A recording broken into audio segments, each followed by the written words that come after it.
Eduard Xatruc, Mateu Casanyes, Oriol Castro, bon dia. Bon dia, Manel. Bon dia, Manel. Juliol del 2011, es tanca el Bulli. Abril del 2012, obriu el Compartir Cadaqués. I a finals del 2014 obriu el Disfrutar a Barcelona, que s'ha convertit en un restaurant de referència nacional i internacional. Què té d'especial el Disfrutar per vosaltres tres? Bueno, doncs el Disfrutar podríem dir que el Compartir és una mica com el nostre fill, no? Té una part molt important dels tres, no? Que al final es conjuga en un espai on fem el tipus de cuina que portem a dintre, amb un format pensat per la ciutat de Barcelona, un restaurant on apostem per la creativitat, però apostem en aquesta creativitat però sempre vestida d'una forma molt propera i buscant que el client es senti molt a gust, molt relaxat, molt distès i que gaudeixi de l'experiència gastronòmica d'una forma molt agraïda, per així dir-ho, no? Per això li vam posar el nom de Disfrutar, perquè el que volem és que la gent quan ve aquí al restaurant, a banda de tindre una experiència gastronòmica de primer nivell creatiu, que el disfruti de veritat, que no senti com a vegades pot ser que et mengi a l'espai, sinó que se sentin relaxats i que disfrutin amb tot el sentit de la paraula. Moltes vegades dieu la frase «la cuina és la vostra vida». Per què, Oriol, això? Bueno, perquè ho portem des de petitets i ho tenim a la sang, no? Disfrutem amb ello i per nosaltres és una passió que és un treball, però com que és la nostra passió no tenim problema i al final és una miqueta... És així, no? Ho portem a dintre la sang i potser no sabíem fer una altra cosa que no fos la cuina, no? Disfrutar i compartir són valors que surten de dintre vostre.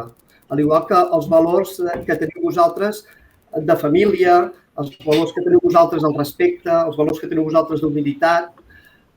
Tot això us ajuda a l'hora de crear la vostra cuina, de crear la vostra gastronomia, de pensar? És evident que al final cada un s'expressa professionalment tal com és.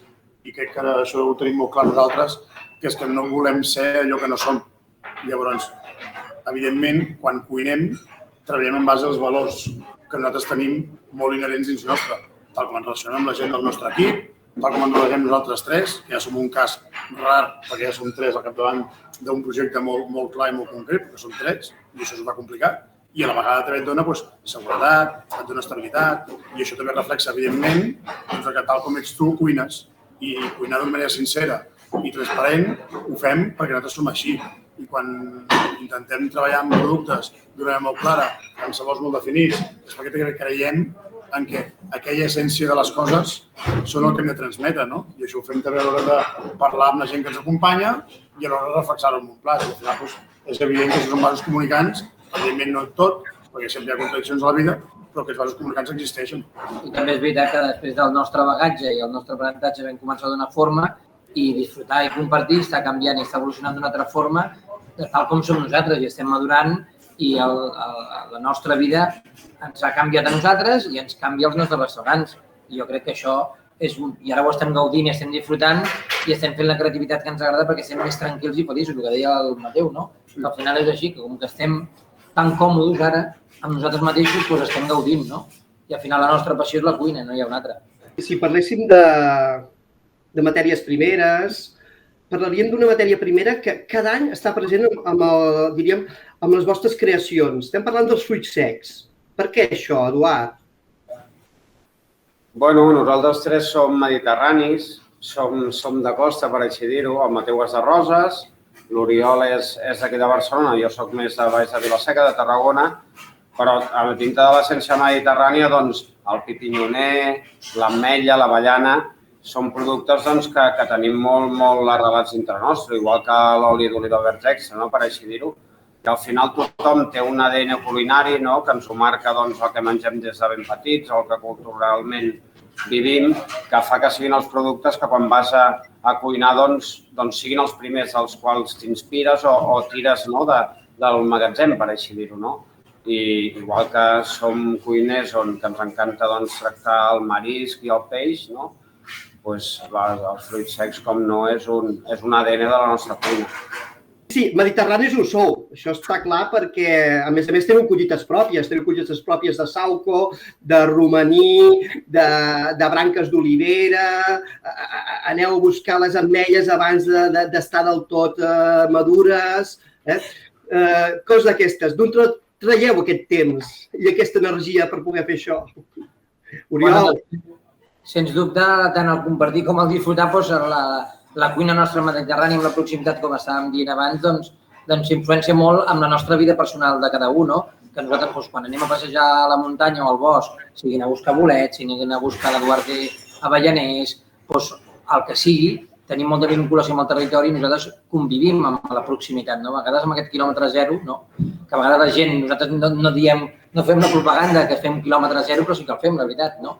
Perquè també anem a buscar la farigola, com molt bé dius, el romaní, el sauco, anem, depèn la temporada, més cap a Girona o més cap a l'interior a buscar-lo, no? Aquestes avellanes a Tarragona anem a collir des dels camps de l'Eduard o als camps d'amics nostres, no? O les ametlles, perfectament, que anem a buscar al mes de juny, l'ametlla, perdoneu, al mes de gener final, quan treu la flor, collim la flor per fer algun plat i després anem agafant tota l'evolució de l'arbre, no? I això ho anem a buscar en camps d'amics nostres que són pagesos i ens deixen i d'aquesta forma anem construint aquest relat del producte de temporada i de proximitat, no?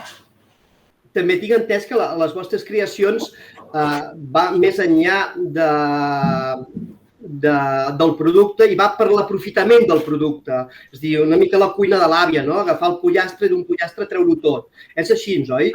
Perquè inclús tinc entès que inclús pel vostre, diríem, consum diari intern, feu aquest aprofitament, oi que sí?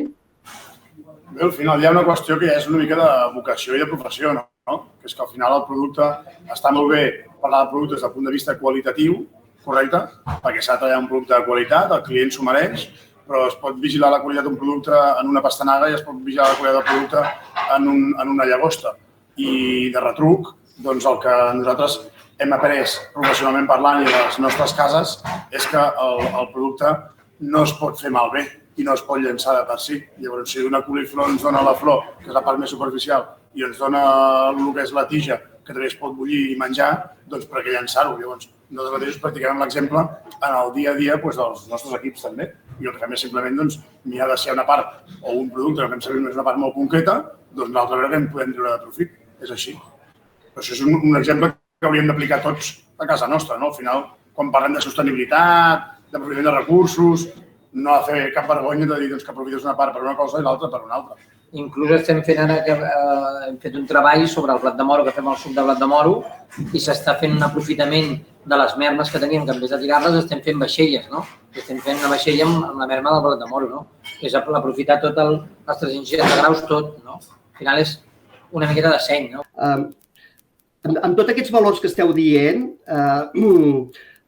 la cadena d'aprovisionament dels vostres proveïdors també feu que comparteixin aquesta manera de ser de vosaltres, per exemple? És a dir, en tema de productes de proximitat, en tema de productes de certificats, en tema de productes ecològics, etcètera. A veure, nosaltres sempre tenim la màxima, no?, que nosaltres el que busquem és el millor producte, no? Més enllà de la distància, no?, en el que trobem el producte del restaurant, per així dir-ho, diguéssim, el que volem és que si fem un plat amb tomàquets, doncs que aquest tomàquet sigui el millor que podem trobar en aquell moment, no? Què passa? Doncs que, per lògica, quan tractem de productes frescos, el millor producte és el que tens al costat de casa. Diguéssim, si fem un plat al compartir amb una sardina, doncs la millor sardina que trobem és la que es pesca a Roses. Si fem aquí un plat amb gamba, doncs la millor gamba que trobem és la d'aquí que anem a buscar a Vilanova, per així dir-ho, no? Diguéssim, és molt lògic, perquè la nostra cuina és molt mediterrània i ja com a cosa natural fem servir producte de proximitat. Ara, això no vol dir que si nosaltres per un plat creiem que fem servir una salsa de soja i aquesta salsa de soja ve del Japó, doncs com que busquem la millor salsa de soja serà del Japó. Però hem de tindre clar que encara que busquem el millor producte arreu, com que la nostra cuina està basada en el producte fresc, el 90% de les vegades és producte que et ve de relativament a prop, no? Però diguéssim, avui en dia tenim la sort de que hi ha molts productors que fan una gran feina, diguéssim que de la mateixa manera que els cuiners estem conscienciats amb aquest respecte pel medi i aquesta responsabilitat a l'hora de fer servir el producte, doncs avui en dia, per sort, els productors també treballen en aquesta línia i es veu cada dia. En quina paraula creieu que podríem agrupar aquestes experiències sensorials, aquestes creativitats, aquestes esferificacions que esteu fent de l'alta gastronomia? Com ho podríem agrupar, això, dintre la cuina?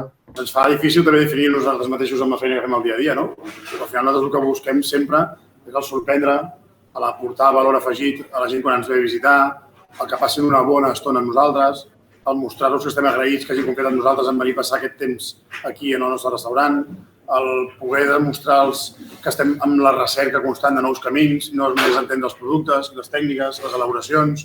Al final, no és només un fet de què fa el cuiner, sinó que la conjunció del col·lectiu, de la gent que es dedica a la sala, la gent que es dedica a la cuina, la gent que es dedica a la cuina a acabar el plat, però també el que es dedica a desenvolupar-lo a la partida de I+D, i tot plegat, és un treball i un esforç col·lectiu de primer ordre que sí que acaba veient la llum en el moment en què el comensal ve aquí i prova aquella elaboració, però el que no podem parar nosaltres és d'explicar a la gent que això té un treball ingent des d'un punt de vista de magnitud que requereix de molt esforç, tant intel·lectual com físic. El fet de l'experimentació, el fet de buscar el resultat final el més semblant possible al plat tradicional és creativitat i és art. Que és creativitat és ben cert, però com s'acabi o no definint probablement és el que han de fer els altres. Nosaltres ens dediquem a fer el que sabem i a continuar creixent com a professionals i com a persones i a mostrar a la gent que ens ve a visitar el millor de nosaltres. No hi ha més. Ara, si és art o no, no som nosaltres probablement qui hem d'entrar en aquest debat. Res, moltes gràcies, de veritat. Sou exemple de la revolució a la cuina, veure d'una altra manera, de la innovació, penso, però penso que sobretot sou exemple de la humilitat, de l'esforç, del treball constant i dels valors. Gràcies des de Novell per fer-nos o deixar-nos fer aquesta entrevista, aquest petit resum, i molts èxits en el futur. Gràcies. Gràcies, Manel. Gràcies. Molt bé. Merci.